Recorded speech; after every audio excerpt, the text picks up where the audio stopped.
राधे राधे दोस्तों, आज हम आपके लिए लेके आए हैं भाद्रपद पूर्णिमा की व्रत कथा।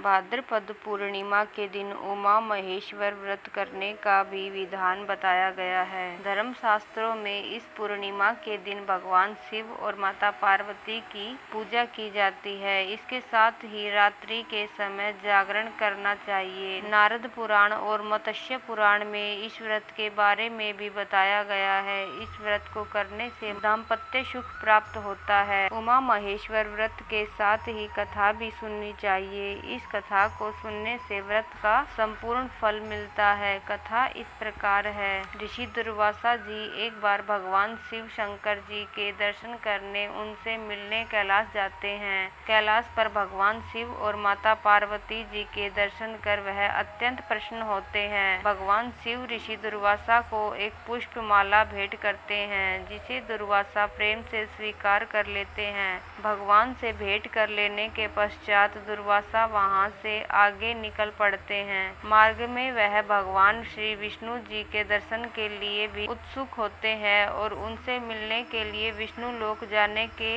लिए आगे निकल पड़ते हैं, लेकिन तभी उनकी भेंट इंद्र से होती है। तब दुर्वासा भगवान शिव द्वारा उन्हें प्रदान की हुई माला इंद्र को भेंट दे देते हैं। इंद्र अपने अभिमान से उस माला को अपने वाहन ऐरावत हाथी को पहना देता है। ऋषि दुर्वासा यह सब देखकर क्रोधित हो उठते हैं और उन्हें यह कार्य अच्छा नहीं लगता और दुर्वासा क्रोधित स्वर में इंद्र को कहते हैं कि तुमने महादेव शिव शंकर जी का अपमान किया है। इससे तुम्हें लक्ष्मी जी छोड़कर चली जाएगी और तुम्हें इंद्रलोक और अपने सिंहासन को भी त्यागना पड़ेगा।